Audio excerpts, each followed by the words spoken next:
సంస్కృతం ఉంటదేమో, చాలా కఠినంగా ఉంటదేమో, హ్మ్. ఇంత తొందరగా 1 మంత్‌లో నేర్చుకోగలమా ఇదని చాలా మంది సందేహం ఉంటది. హ్మ్. అసలు ఈ కోర్సుని ఎవరి కోసం ఎలా డిజైన్ చేశారు చెప్తారా కొంచెం? ఇది న్యూమరాలజీ, ఆస్ట్రాలజీ, వాస్తు 1 మంత్‌లోనే నేర్పుతానని నేను చెప్పా. కానీ అది పాసిబుల్ కాదు. ఓకే.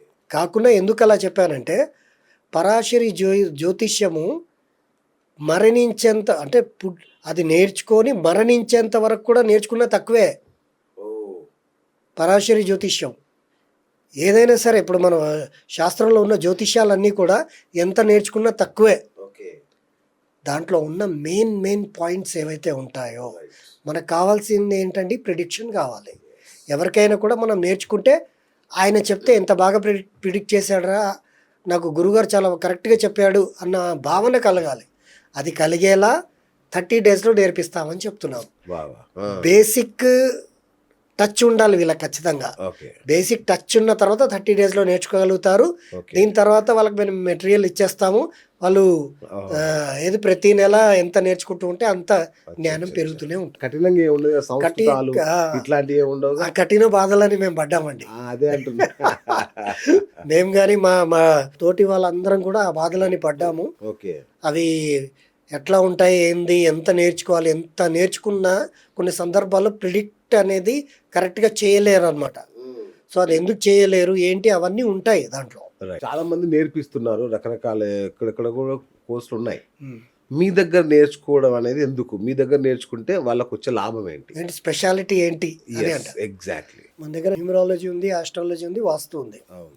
మూడుని కలిపి మీరు ఒక ఇంటికి వాస్తు చేస్తే, జ్యోతిష్య ప్రకారం వాళ్ళకి డోర్ ఇస్తే, న్యూమరాలజీ ప్రకారం వాళ్ళ నంబర్స్ని సెట్ చేస్తే వాళ్ళకు వచ్చే రిజల్ట్ అంత ఇంత కాదు.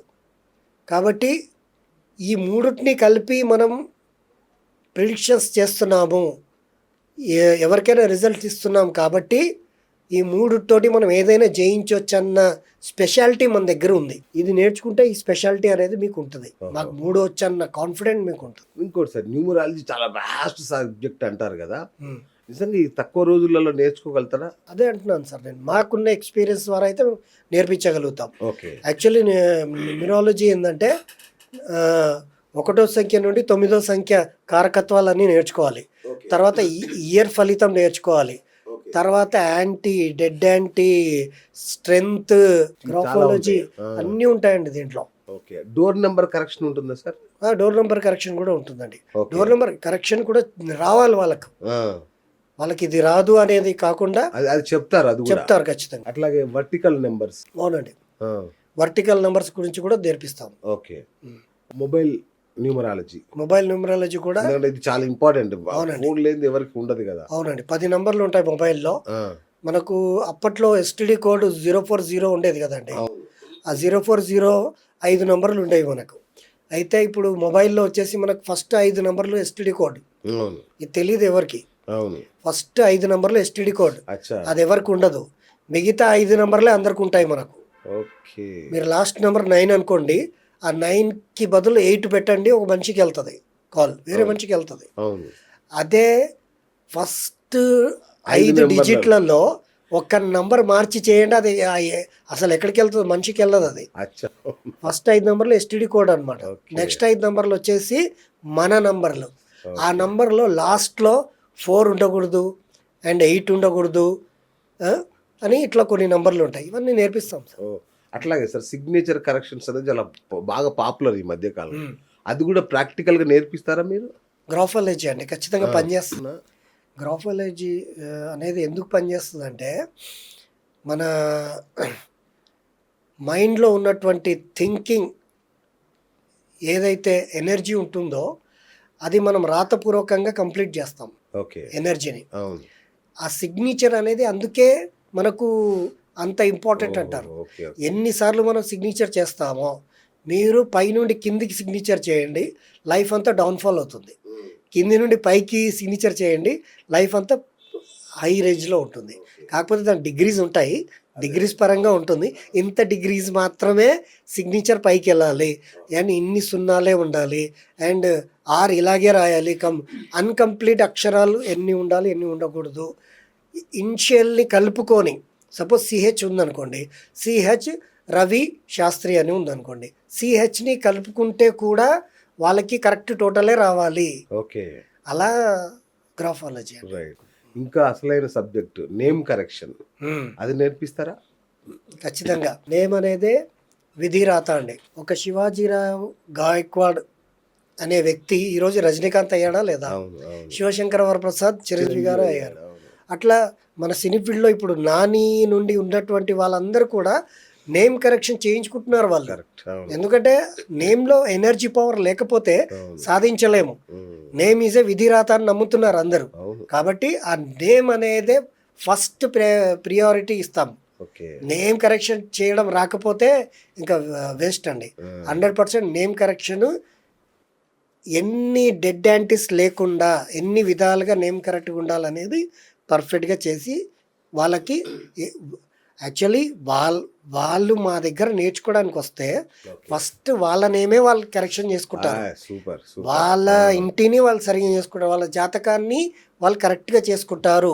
ఇంట గెలిచి రచ్చ గెలవాలి అని అంటారు కదా, ఫస్ట్ వీళ్ళు గెలుస్తారు అనమాట. ఆస్ట్రాలజీ విషయానికి వస్తే గురుగారు, ఆస్ట్రాలజీ అంటే మేము ఒకటే అనుకుంటున్నాం, మీరు 4 చెప్తున్నారు. ఈ 4 నేర్పిస్తారా మరి ఇంత తక్కువ టైంలో? అవునండి, ఇది ఖచ్చితంగా చాలా అవసరం అండి. పరాశరి జ్యోతిషం అనేది మనకు ఫౌండేషన్ కిందికి వస్తుంది. ఓకే, దీని ఫౌండేషన్ పరాశరి మహర్షి. అవును. ఆయన తర్వాత ఉన్నటువంటి ఋషులు అన్ని కూడా దాన్ని సవరణ చేశారు. ఓకే, భృగునంది నాడి అంటారు. భృగు మహర్షి నాడి జ్యోతిషమా? నాడి జ్యోతిషం అని షార్ట్ కట్ గా వచ్చింది ఆ పేరు. యాక్చువల్లీ దాని కరెక్ట్ పేరు వచ్చేసి భృగు నంది నాడి అంటారు. భృగు మహర్షి నంది అంటే నందీశ్వరుడి తోటి చేసినటువంటి శాస్త్రం అది. తాళపత్రి గ్రంథాలలో రాసింది. తాళపత్రి గ్రంథ జ్యోతిష్యం కాదది, భృగు మహర్షి జ్యోతిష్యం అది. ఏళ్ళు పెడితేనే వచ్చేది కాదండి. మన ఒక జాతకుడు పుట్టినప్పుడు గురువు ఎక్కడ ఉన్నాడో జాతకంలో అక్కడి నుండి ఆయన టైం స్టార్ట్ అవుతుంది. ఆ గురువు ఫస్ట్ వెళ్ళి సూర్యుడి కలిస్తే ఈ పుట్టినవాడి తండ్రికి లాభాలు వస్తాయి. ఆ గురువు వెళ్ళి ఫస్ట్ ఎవరికి శనికి కలిశాడు అనుకోండి, తండ్రికి ఉద్యోగంలో మార్పులు వస్తాయి. గురువు వెళ్ళి చంద్రుడికి కలిశాడు అనుకోండి, అమ్మకి మంచి జరుగుతుంది. ఇది నాడి చెప్తుంది, మేము నేర్పిస్తాంగా, మాకు వచ్చు కదండి. సూపర్, అదే అంటున్నా. తర్వాత భృగునంది నాడి జెమిని ఏం చెప్తుంది, డిగ్రీస్. మనం పుట్టినప్పుడు గ్రహాలు ఎన్నెన్ని డిగ్రీస్ తేడాల్లో ఉన్నాయి. టాప్లో అన్నిటికంటే టాప్లో ఏ గ్రహం ఉంది, అన్నిటికంటే తక్కువలో ఏముంది. ఈ గ్రహాలలో ఒక్క ఘాతకాధిపతి ఉంటాడు. ఈ ఘాతకాధిపతి ఎవరో తెలుసుకొని ఆ ఘాతకాధిపతి నుండి దూరం ఉంటే లైఫ్ బాగుంటుంది. పరాశరి జ్యోతిషంలోకి వస్తే మనకు ఇవి ఉంటాయి. ఏది మనకు టోటల్లీ యాంటీ నక్షత్రాలు ఉంటాయి. యాంటీ నక్షత్రాలు అంటే ఇప్పుడు వైనాసిక నక్షత్రం అంటారు. మన జాతకం నుండి 22వ నక్షత్రం అని వైనాసిక నక్షత్రం, మాంది గ్రహం అంటాము, గులిక అంటాము. ఇవన్నీ ఉంటాయి. దీంట్లో డెడ్ యాంటీ కాంబినేషన్ ఇచ్చేవి ఉంటాయి. ఇవన్నీ కూడా మనకు ఏది దోషకారకమైనది, మనకి ఏది కుదరదు అనేది అన్నీ కూడా వాళ్ళకి క్లియర్గా పరాశరి నుండి స్టార్ట్ అవుతుంది. జెమిని తర్వాత నాడి తర్వాత కేపీ ఏంటంటే మీ బర్త్ టైం మీకే సరిగ్గా తెలియదు, మీ జ్యోతిషం ఎక్కడ చెప్పుకుంటారండి? నువ్వు 10 నిమిషాలు అటు ఇటు అంటే అప్పట్లో గడియారాలు ఏమన్నా డిజిటల్ గడియారాలా కాదు కదా, 5 నిమిషాలు అటు ఇటు వంగిపోయి నడిచే గడియారం. ఏ జ్యోతిష్యుడికైనా ఈరోజు చెప్తున్నాను, నేను నా దగ్గర ఎన్ని సర్టిఫికెట్లు ఉన్నాయి, నేను ఎవరి దగ్గర గురువు దగ్గర నేర్చుకున్నాను, నేను ఎవరిని అని ప్రశ్నించి ఆలోచించే వాళ్ళకి అందరికీ చెప్తున్నా, ఫస్ట్ బర్త్ టైం రెక్టిఫికేషన్ చేయడం నేర్చుకోవడానికి రావాలి. ఆ వ్యక్తి ఎప్పుడు పుట్టాడనేది నేను డిసైడ్ చేయగలుగుతానండి. సపోజ్ మీ డేట్ ఆఫ్ బర్త్ ఇచ్చారనుకోండి, ఇప్పుడు మీరు 9 గంటల 10 నిమిషాలకు పుట్టానని నాకు ఇచ్చారు, నేను అది టకామని వేసేసి జ్యోతిష్యం చెప్పేస్తున్నా. అది కాదండి జ్యోతిష్యం. కేపీ ఆస్ట్రాలజీ దీనికి 100కి 100 తోడుపడుతుంది. కేపీ ఆస్ట్రాలజీ ఏం చేస్తుందంటే సబ్లాట్స్ ఉంటాయి.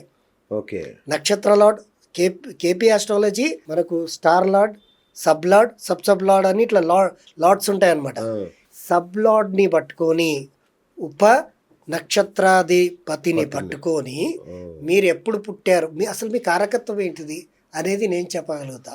బా బా బా. ఇప్పుడు మీరున్నారు, మీకు రాహు అనే గ్రహము చాలా లింక్ అయి ఉంది శ్రీనివాస్ గారు మీకు. ఓకే. ఎందుకంటే కొందరిని మనం చూసి కూడా చెప్పగలుగుతాం. అవునా? రాహు అనే గ్రహం అనేది 24 అవర్స్ మీకు మీ చుట్టూ తిరుగుతుందన్నమాట, మీకు ఫ్రెండ్లీగా. ఓకే. కాబట్టి మీ లైఫ్లో మీరు కావాల్సుకొని మేము ఇదవుతామని పరిగెత్తుకుంటూ రాలేదు. మనకు కొంచెం టైం తర్వాతనే మన ప్రొఫెషన్ డిసైడ్ అవుతుంది. అంతేగా. మీరేమి ఇప్పుడు మా మీడియా రంగంలోకి రావాలని మీరు ముందే అనుకోలేదు. అస్సలు అనుకోలే. అవును. అది మిమ్మల్ని తిప్పింది మీకు రాహు గ్రహం అండి. మీకు సబ్లాడ్ ఖచ్చితంగా టచ్ అయి ఉంటాడు. ఓకే. ఈ సబ్లాడ్ అనేది మీరు 9:10 పుట్టారనుకోండి, మీకు సబ్లాడ్ ఏమొస్తుంది, అక్కడ ఏం చూపిస్తుంది, గురువు అని చూపిస్తుంది. ఓకే. మీ కారకత్వాలన్నీ మిమ్మల్ని చూస్తే గుర్తుపట్టడం రావాలి.